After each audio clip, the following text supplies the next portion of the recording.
Vamos a escuchar, vamos a meditar, vamos a captar este mensaje, seguramente nos va a ayudar. Yo haciéndolo,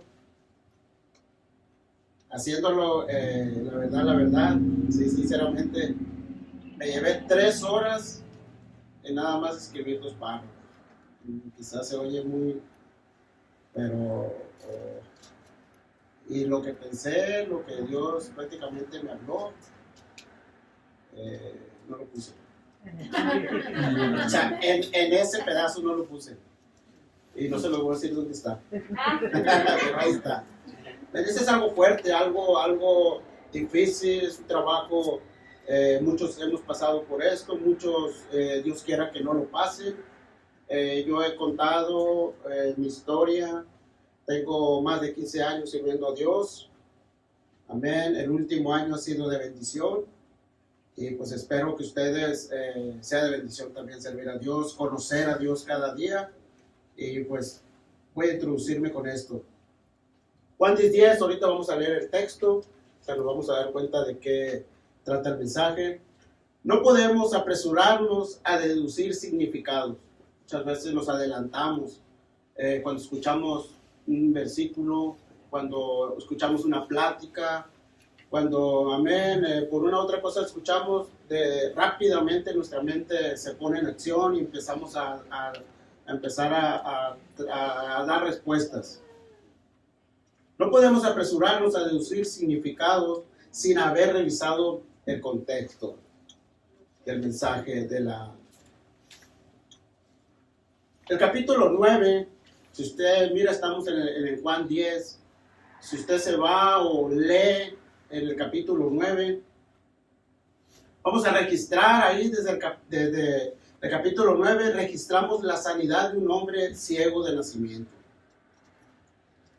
quien después de haber sido sanado por Jesús y al ser interrogado por los fariseos, terminaron expulsándole de la sinagoga, de la iglesia, de la congregación.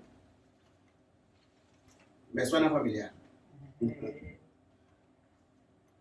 El ser desechado de la congregación, el ser puesto aparte, pero la pregunta es ¿por qué?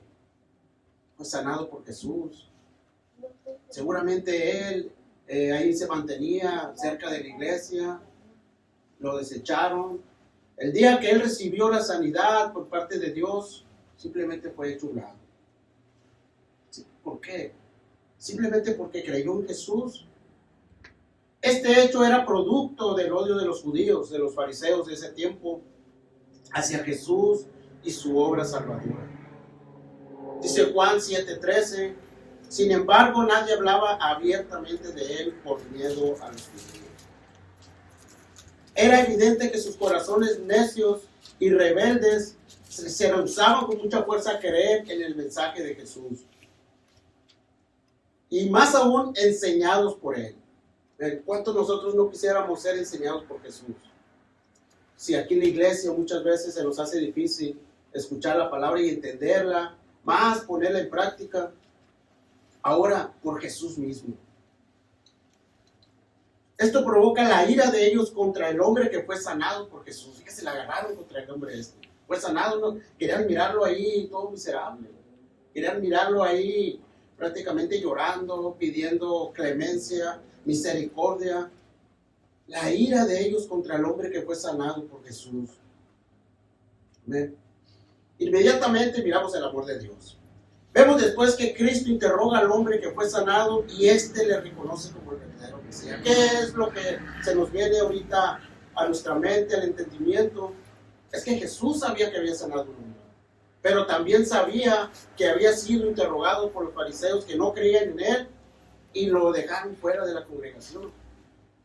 Jesús se acerca a este hombre, dice la Biblia que también lo interroga, pero él va, como decimos nosotros, en buena onda. Él va a buscarlo, él va a ver qué está pasando con él, si está agüitado, si está molesto, si ya muchas veces nos pasan ciertas cosas y lo primero que hacemos es hacer a Dios a un lado, desecharlo, ya no creer más en él. Entonces miramos que Jesucristo se acercó a este hombre y empezó a prácticamente, aquí miramos Juan 9, 35, 38, dice, Jesús oyó decir que le habían echado fuera y hallándolo le dijo, ¿crees tú en el Hijo del Hombre? Él respondió y dijo, ¿quién es el Señor para que yo crea en él? Jesús le dijo, pues tú le has visto y el que está hablando contigo ese es. Él entonces dijo, creo Señor, y le adoró. Entonces vemos que Jesucristo simplemente va a confirmar la salvación en este hombre. Inmediatamente mira el corazón de este hombre y vemos que él confirmó la salvación. Miramos después el siguiente versículo en Juan 9:39, donde él reclama, y vamos a mirar aquí el centro de lo que vamos a mirar. Jesús dijo, yo vine a este mundo para juicio, para los que no ven, vean, y para los que ven se vuelvan ciegos. Esta palabra marca un punto importante en nuestra interpretación del texto. Todavía no hemos entrado al texto. Además lo vamos a leer. Texto Juan 10:10. Dice así. El ladrón solo viene para robar y matar y destruir. Yo he venido para que tengan vida y para que la tengan en abundancia. Ayúdenme a orar. Te doy gracias, Señor Jesús, en esta mañana, por la oportunidad, por este mensaje, Señor. Ayúdanos a expresarlo, ayúdanos, Señor, a traerlo a tu casa, a tu pueblo, a las gentes que están en este lugar, Señor, que esperamos todos algo de ti en este día. Ayúdanos a reconocerte como nuestro Dios, ayúdanos a reconocerte como nuestro Salvador, como el pastor, amén, en nuestras vidas. Te doy gracias en el nombre de tu Hijo Jesús, amén. Le he puesto este mensaje como título, ¿quién es el pastor en tu vida? Vamos a mirar el primer punto, ceguera espiritual. Los fariseos, siendo parte del Sanedrín es una asamblea o consejo de sabios bien estructurados y se componen de 71 rabino en cada ciudad de la tierra de Israel que hacían la función de juez. Por su conocimiento de las leyes en la instrucción de la Torá, o sea, de la instrucción en la ley, se consideraban los guías espirituales del pueblo judío. Eran los buenos. Eran los que prácticamente, si miramos la historia, tú pasabas a un lado de uno de ellos y si no te inclinabas, si no le hacías reverencia, pues te iba muy mal. A esos grados. Y en esta época, no así literal, pero es lo mismo que está pasando. No debe de ser, pero así es. Después de, puedo decirle que casi 3,000 años en este tiempo. 2,700 para ser exacto.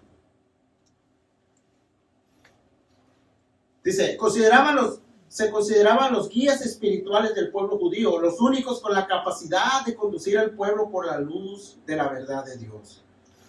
Pero esta pretensión hacía imposible que ellos reconocieran al Señor Jesús como el Mesías. Dice, qué contraste. Eran los líderes religiosos de aquel tiempo, instruidos, la mejor escuela en ese tiempo para ellos, para los judíos. Conocían de palmo a palmo el Torá, la ley, pero no conocían a Jesús. No sabían quién era el Mesías. Estaban ciegos. Todos estos trasfondos los trae el capítulo 10 por medio de su típico lenguaje en alegoría. ¿Qué es alegoría? Hablar alegóricamente es presentar una cosa con la imagen de otra, siendo inferido al sujeto principal o la figura en lugar de una afirmación directa. Jesús le está hablando, como decimos en parábolas. Ellos están prácticamente a un lado, nada más ven en Jesús el enemigo, ven en Jesús aquel que no los deja recibir quizás bienes, quizás a la gente quieren los elogios, quieren que la gente se les siga prácticamente ponerlos en primer lugar y ver a Jesús como enemigo. Jesús entonces usa la figura de las ovejas y el redil para representar al pueblo en el cual Él era el verdadero pastor de las ovejas, llamándolos ladrones y salteadores. Es lo que dice el texto. Juan 10:1. En verdad os digo, el que no entra por la puerta del redil de las ovejas, sino que sube por otra parte, ese es ladrón y salteador.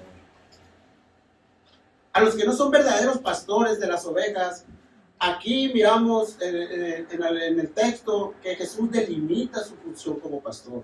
¿Por qué?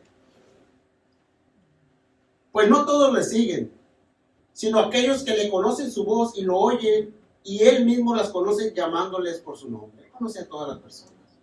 Él conoce quién sinceramente o quién en verdad quiere algo con él. Muchas veces no tenemos la manera de aceptarlo, de poner en práctica lo que él quiere para cada uno de nosotros, o simplemente no pone al guía enfrente de nosotros para que nos dirija. Esto tiene vital importancia, pues las verdaderas ovejas no siguen a los extraños, pues no conocen la voz de los extraños, Juan 10:5. Pero a un desconocido no seguirán, sino que huirán de él porque no conocen la voz de los extraños. Entonces miramos más adelante, entonces, cómo es que Jesús continúa en ese lenguaje alegórico, pero dándole otro significado a sus propias palabras. Ahora Jesús es la puerta de las ovejas, y ahí ratifica la autenticidad de su misión pastoral y salvadora, indicando que todos aquellos que vinieron o que vivieron antes de él y digan ser conductores espirituales son ladrones y salteadores. Jeremías 23:1-2. Hay de los pastores que destruyen y dispersan las ovejas de mi prado, declara el Señor. Por tanto, así dice el Señor, Dios de Israel, acerca de los pastores que apacientan a mi pueblo: vosotros habéis dispersado mis ovejas y las habéis ahuyentado y no os habéis ocupado de ellas. He aquí yo me ocuparé de vosotros por la maldad de vuestras obras, declara el Señor. Está hablando fuerte a Jeremías, está mirando cómo el pueblo es saqueado, cómo el pueblo, por estos sacerdotes de ese tiempo. Tengo aquí una nota de Jeremías, gracias a Dios estoy estudiando los profetas mayores y estaba mirando cómo es Jeremías, su ministerio. El profeta Jeremías era hijo de un sacerdote llamado Elías. Fue llamado al ministerio profético mediante una visión. Siendo él muy joven, recibe el llamado, y él, consciente de su inmadurez y falta de experiencia y poca elocuencia. ¿Qué nos dice esto? Nos dice que ustedes jóvenes, pues contamos también, no tenemos que tener esa madurez, como dice aquí. Jesús, en este caso Dios, miró a este hombre y dijo: ¿cómo usar a este hombre? Él podía haber dicho que no, él podía haber desechado su ministerio, o sin embargo lo aceptó, recibió el poder del Espíritu sobre naciones y reinos.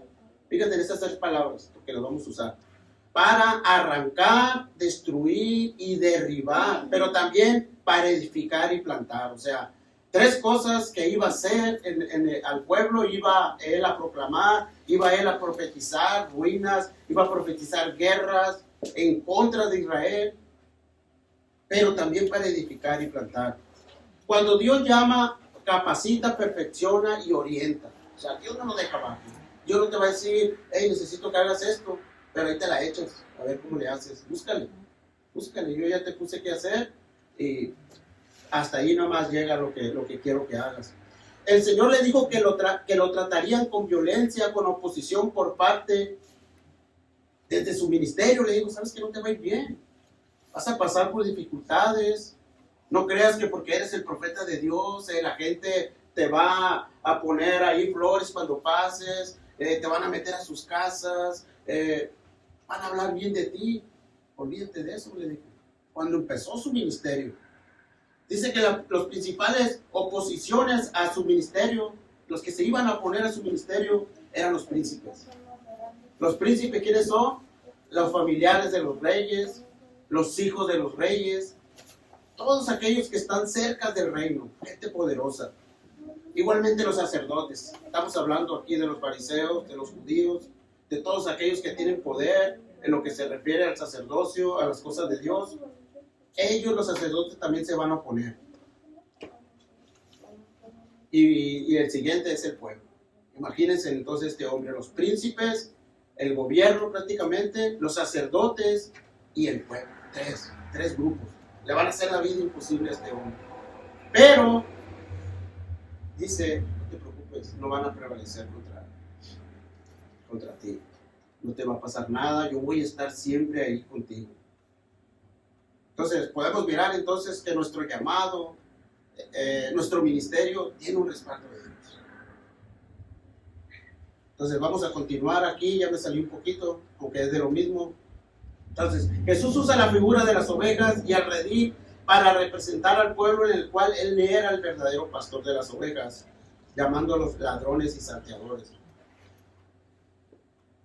Juan 15 dice, pero a un desconocido no seguirán, sino que huirán de él porque no conocen la voz de los extraños. Entonces, estamos leyendo Jeremías. Nuestro Señor se presenta como la única y suficiente garantía de salvación, siendo la puerta de las ovejas, salva a todo aquel que entra por él, pero también promete sustento para sus ovejas. Pues el que entrare saldrá y encontrará pastos. Si tú y yo, amén, aceptamos a Cristo, la verdad, muchas veces se nos ponen las cosas difíciles. Pero Él promete que Él va a estar con nosotros y vamos a encontrar pastos. ¿Qué quiere decir esto? Que usted va a encontrar sustento muchas veces, no en finanzas, no en trabajo, muchas veces problemas en nuestra familia, pero del sustento que habla aquí es que va a tener a alguien que le hable de Dios. Va a tener a alguien que le dé ese consuelo. Hasta aquí todo el contexto está muy claro para Jesús. Todo aquel que pretendía ser guía espiritual de un pueblo, siendo un ciego espiritual, es ladrón y salteador. Entonces, podemos pasarnos al segundo punto, el plan y propósito del ladrón. Todo aquel, amén, que tiene maquinaciones, todo aquel que busca ganar algo de la iglesia, ganancias deshonestas, tienen un plan y un propósito. El Señor lo sabe. El Señor conoce todo el entorno en cuanto al ministerio. Él nos conoce a nosotros también. Conoce a cada uno de los que estamos aquí y aún los que van a venir. Pero nos está advirtiendo, advierte a las congregaciones de que va a haber este tipo de ministerios. Sí hay. Desde los tiempos antiguos, a Jeremías le dijo, ¿sabes qué? Los príncipes, los sacerdotes y el pueblo van a estar en contra tuya, no te van a escuchar. Pero yo he venido para hacer justicia. Tú vas a hablar de parte mía. Lo hizo con Isaías 100 años antes, lo hizo con Jeremías, después lo hizo con Ezequiel, lo hizo con Daniel. Bastantes generaciones. En esta historia que estamos hablando, fueron prácticamente, ahí es donde se empezó a pervertir, si no es que desde antes el sacerdocio, 700 años antes de Cristo. Y aquí lo que estamos leyendo en nuestro texto, estamos hablando de los judíos, de los fariseos, de los guías espirituales, en el tiempo de Jesús. Jesús no iba a dejar pasar esto, iba a mirar alguna acción y él iba a traer juicio. Y él ya no iba a venir con, hey, ven para acá, mira, aquí tú eres maestro de la ley, pero aquí mismo dice la ley que hagas esto, tú no lo estás haciendo. Hay que entender que Jesús usa la figura del ladrón como un caso hipotético, otra palabra, hipotético. Dice que está basado o fundamentado en una hipótesis, en una suposición. Él usa estas palabras, nos quiere dar a entender algo. Nuestro Dios ve más allá de nuestros ojos. Él sabe lo que está aconteciendo ahí en Juan 10. Lo que ocurriría cuando alguien de esa calaña entra en el redil de las ovejas. Y lo contrasta con su obra perfecta en medio de sus ovejas. Esto es darles vida. Pero usted, ¿qué clase de vida? En el segundo párrafo de nuestro texto habla de abundancia. Ahorita vamos a hablar. Esto es darles vida. Muchos predicadores en este tiempo usan este texto, pero para sacarte dinero, para decirte que ahí está el devorador, que ahí está, si tú no ofrendas, si tú no diezmas, si tú no haces esto para mi causa, te va a ir mal. Te vas a ir al infierno, tu salvación se va a perder.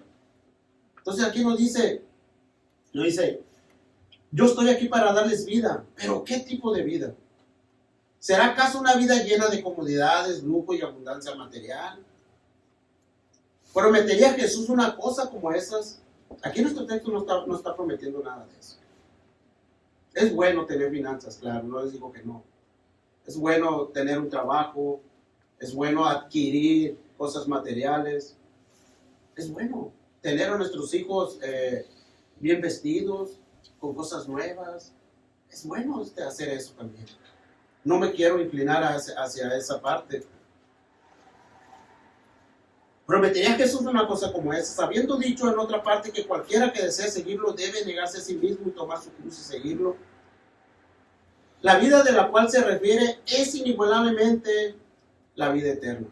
Ahí se está refiriendo Jesús en ese texto. Jesús nos habla de una salvación y Él se presenta como el buen pastor, quien está dispuesto a dar su vida por sus ovejas. Entonces aquí vamos a mirar la segunda parte de nuestro texto.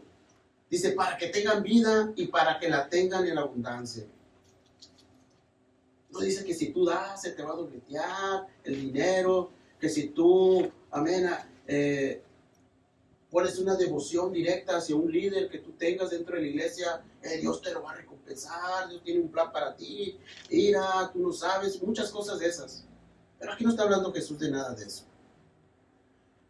Para que tengan vida y para que la tengan en abundancia. Indica la continuación de algo, es decir, para que continúen teniendo vida.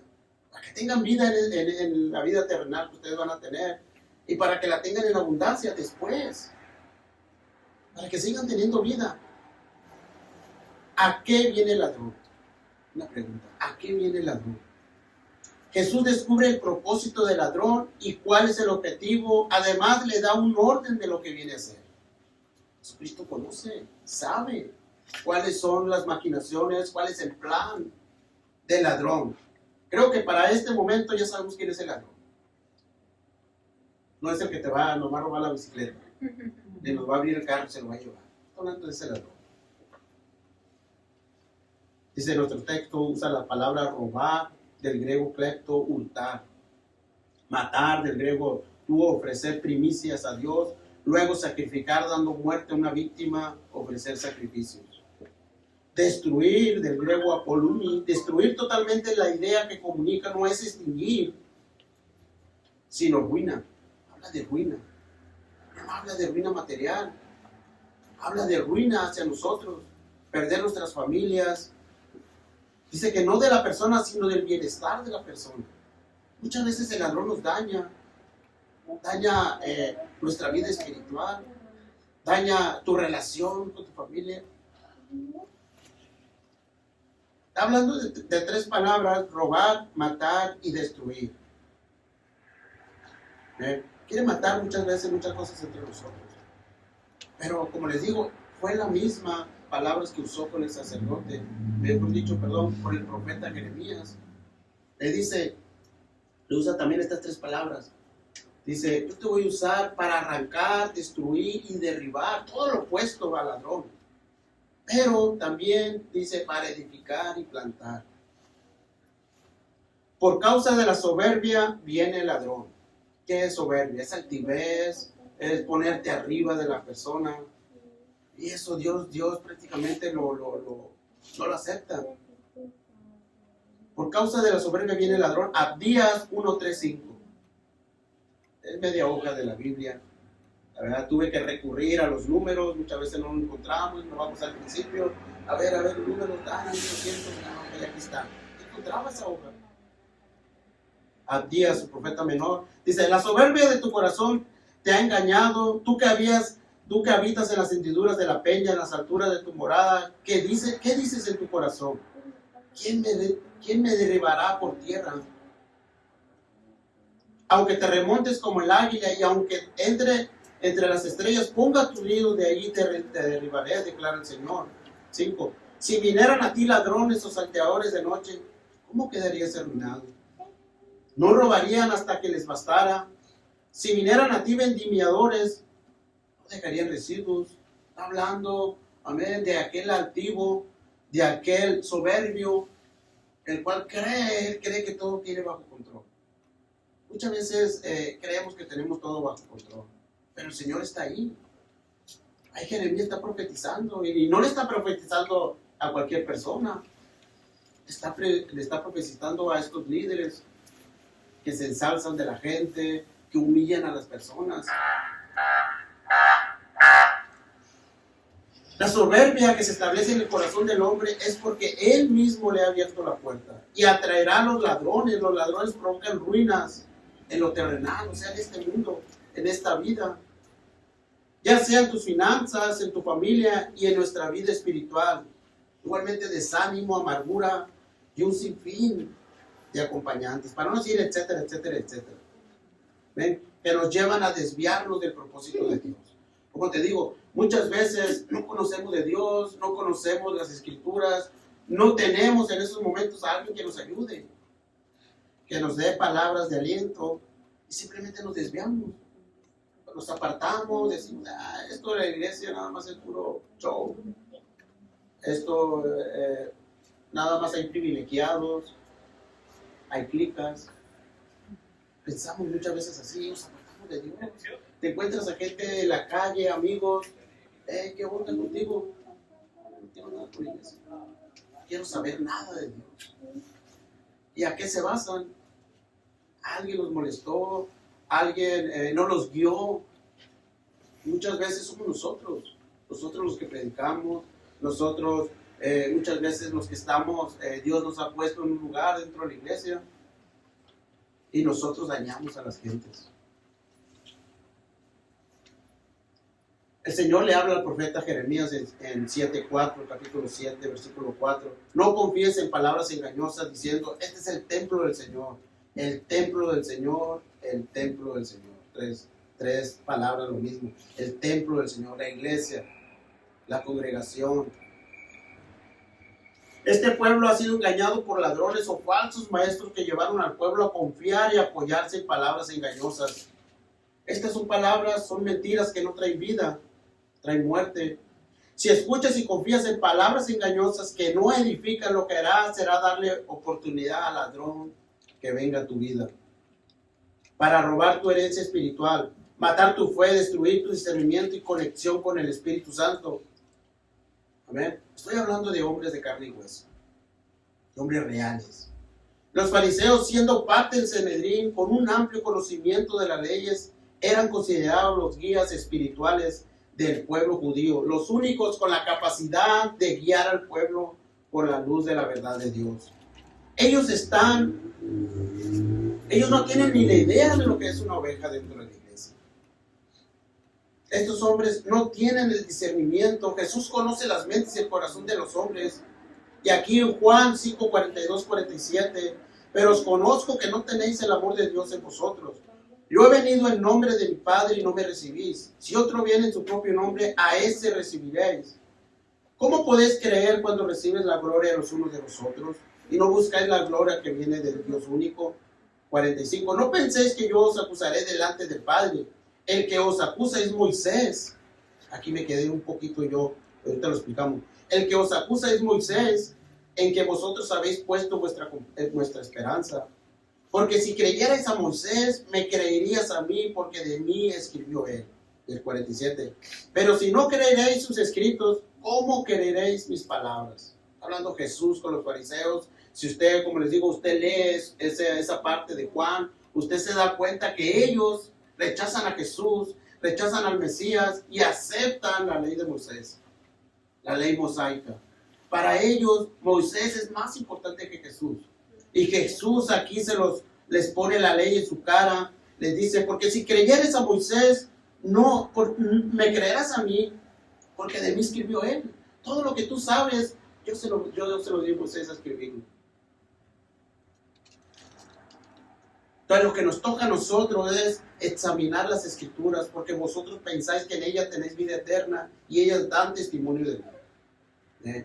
Examina las escrituras, está diciendo a los judíos, a los teólogos, a los maestros, a los doctores de la ley, a todos ellos que son los guías espirituales. Examina las escrituras. Yo estoy ahí, no me reconoces, no me miras. Son ciegos espirituales. Tenemos que estar en la expectativa de nuestra vida, nuestra salvación. Dice Timoteo 4:1-2, pero el Espíritu dice claramente que en los últimos tiempos algunos apostatarán de la fe, prestando atención a espíritus engañosos y a doctrina de demonios, mediante la hipocresía de mentirosos que tienen cauterizada la conciencia. Hay gente que está cerrada completamente, hay personas, hay predicadores, hay ministros, amén, que usan la palabra a su conveniencia. Quieren sacar provecho de las ovejas. Eso lo reprueba el Señor Jesucristo. A estos que teniendo apariencia de piedad, pero habiendo negado su poder, a estos evitan. Pablo le da una instrucción a Timoteo, le dice, vete, huye. ¿Cómo tú vas a entender todo esto? Si no, muchas veces no lo entendemos porque creemos a lo que se nos dice. Son palabras sutiles, palabras engañosas que entran a nuestra mente, a nuestro corazón, y que decimos nosotros, las aceptamos. No, sí es cierto. Entonces, hay esperanza para aquellos que hemos sido saqueados, golpeados espiritualmente por pseudocristianos, líderes religiosos, falsos maestros. Yo creo que sí tenemos esperanza. 15 años traté. Fuera. Entonces sí hay esperanza para nosotros. Entonces vamos a mirar la segunda parte de nuestro texto. Juan 10:10 dice, la segunda parte, yo he venido para que tengan vida y para que la tengan en abundancia. ¿Qué trata de decirnos Jesús aquí? Cuando promete una vida en abundancia. A diferencia del ladrón, el Señor Jesús no viene por razones egoístas. No viene por razones egoístas. Viene a dar, no a recibir.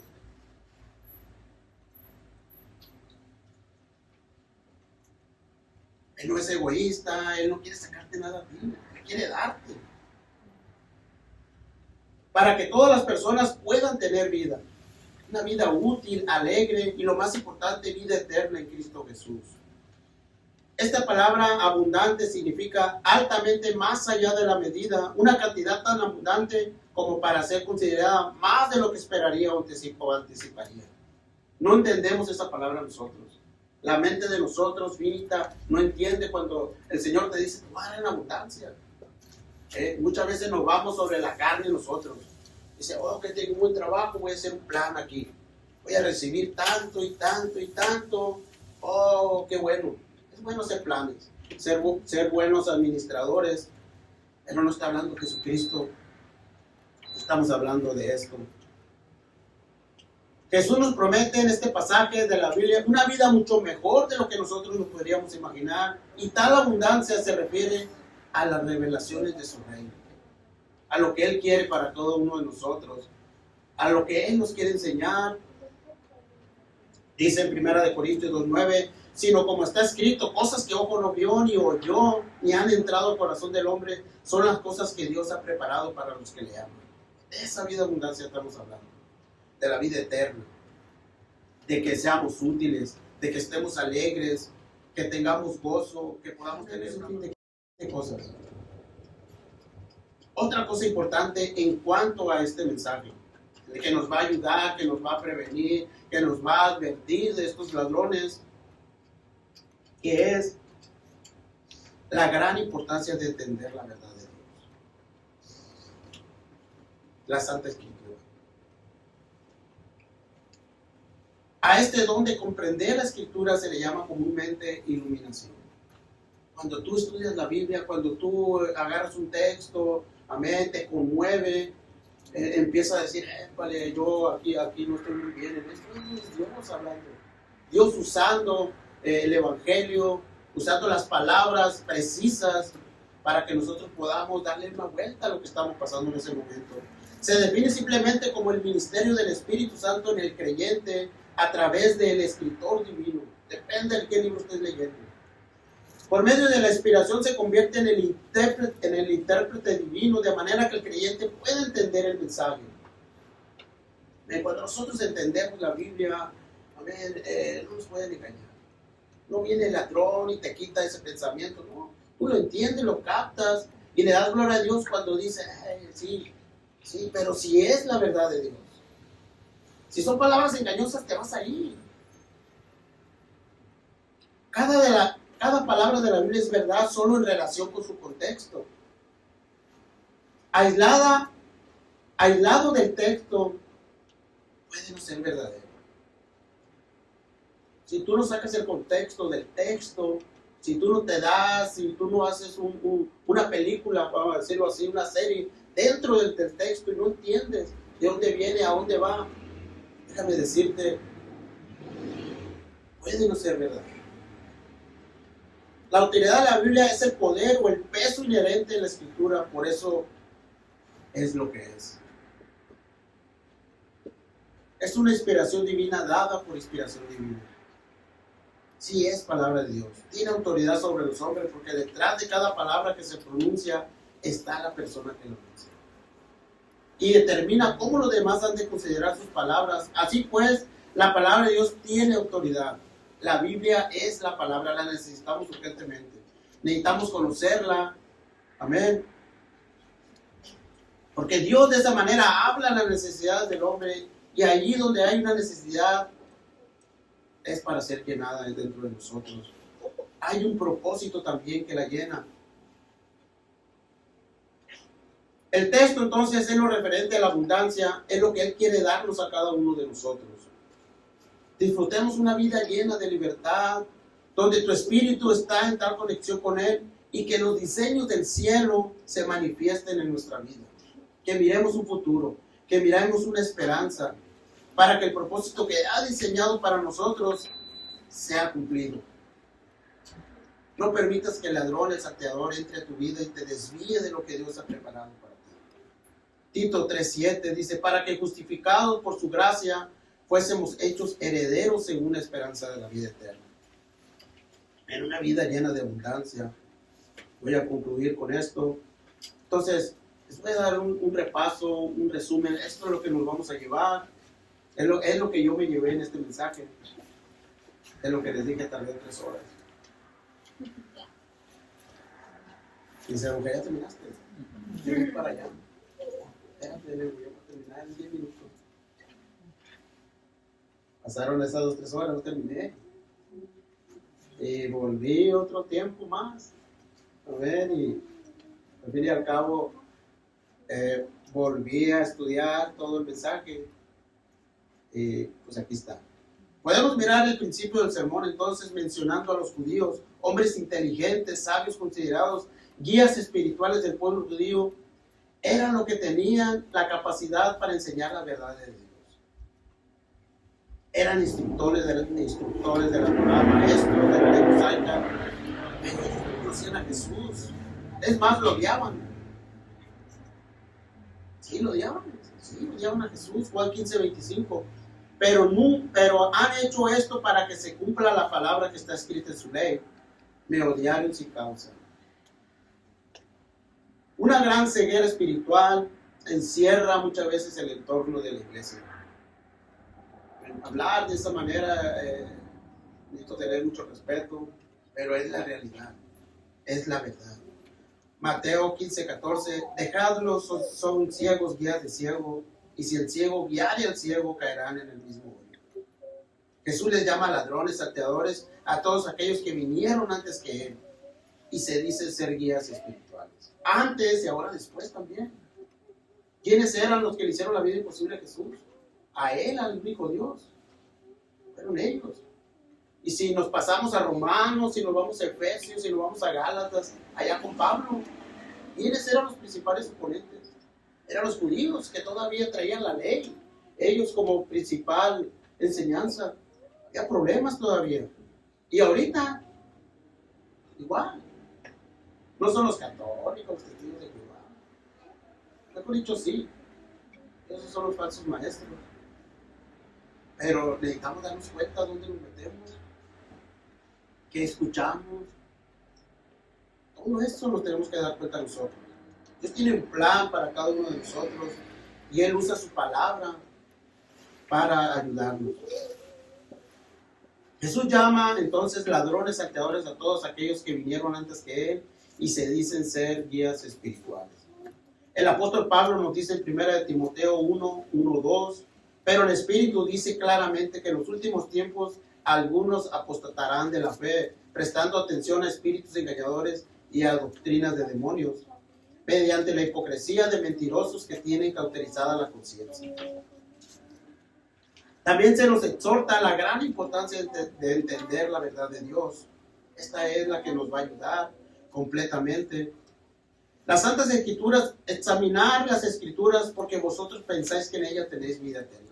Necesitamos nosotros asegurarnos, entender esta gran verdad. Se nos invita a la enseñanza y conocerla. Pablo a Timoteo entendió esta gran verdad. ¿Sí?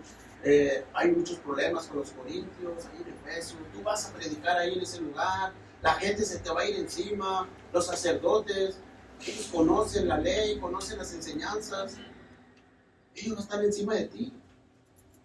Necesitas la enseñanza, necesitas estudiar, vas a estar enfrente de ellos y tienes que defender el ministerio de Jesús.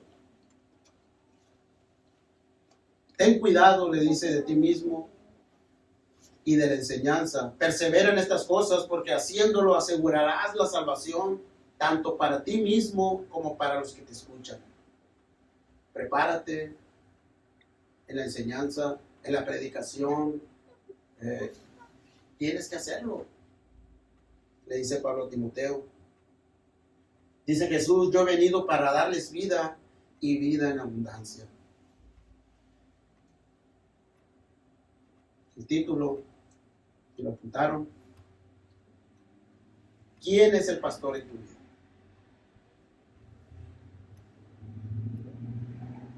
¿Quién es el pastor en tu vida? Jesucristo es el gran pastor, que dio su vida por ti y por mí. Por gracia sois salvos por medio de él. Entonces, ¿quién es nuestro pastor? No es el hombre. Jesús usó a predicadores, usó pastores también. Él usó a estos hombres, usó ministros. Cuando Él estableció la iglesia, ahí en Efesios 3, dice la iglesia, este gran misterio fue manifestado a Pablo. Él puso predicadores, evangelistas, y fin, ¿para qué? Para edificación de la iglesia. Pero Jesús es el gran pastor. Él es el original. Quien dio su vida por ti, por mí, por gracia, somos salvos por medio de la fe. Amén. Si usted entendió y usted reconoce en este día a Jesús como el gran pastor, sabes, tenemos una gran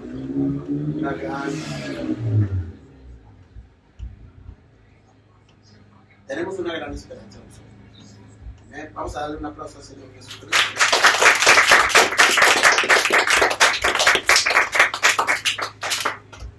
Vamos a meditar. Si gusta inclinar su rostro, si gusta meditar en lo que yo he hablado, lo que usted ha escuchado. Necesitamos entender, necesitamos entrar en esta cruel realidad. Es una realidad. Somos parte, amén, de muchas veces gente que ha dañado. Pero a la vez, amén, lo podemos mirar por el lado positivo. Hemos salido, amén, de ese lugar. Dios nos ha dado otra nueva oportunidad. Vamos a aprovecharla.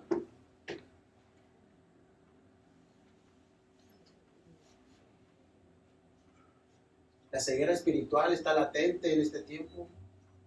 ¿Ven? Muchas veces nosotros somos cómplices. Nosotros la aceptamos. Deliberadamente, pero la aceptamos. Nos sentimos cómodos. No queremos confrontar el pecado, la falta que tenemos dentro de nosotros. Simplemente la aceptamos. Tienen palabras sutiles que parecen verdad, a medias. La aceptamos, nos sentimos contentos en el entorno en el cual nos llevamos. Es una ceguera espiritual.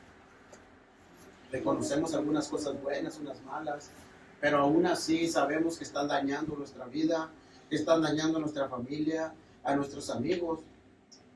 Reconocemos al ladrón. Lo hemos nosotros anunciado, lo hemos mencionado, pero le ponemos nuestras cosas espirituales, nuestras cosas materiales, a nuestra familia enfrente y son asaltadas. Somos cómplices nosotros también. Hay un ladrón dentro de las iglesias. Vamos a llevarnos esto y vamos a pedirle que Dios nos ayude, que Dios, esa gran esperanza la tengamos latente, preocuparnos también cómo nosotros hacerle frente a este ladrón. No va a venir la policía, el de la DEA, no nos va a ayudar de esa manera. Tenemos un Dios que ha puesto la autoridad de la Biblia, nos va a ayudar porque son cosas espirituales. Y esto es lo que nos va a abrir los ojos a nosotros. Ya no va a poder venir ese ladrón y va a saquearnos. Nosotros vamos a poderle hacerle frente.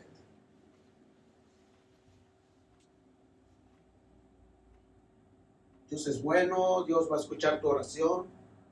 Seguramente tú que estás aquí en la iglesia, tú que nos estás escuchando, tú que nos vas a escuchar, ¿ve?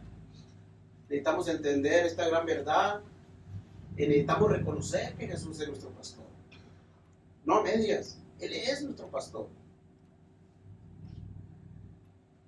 Entonces, vamos a meditarlo, vamos a entenderlo, vamos a orar. Si tú estás en este lugar, ora con tus propias palabras, pídele dirección a Dios.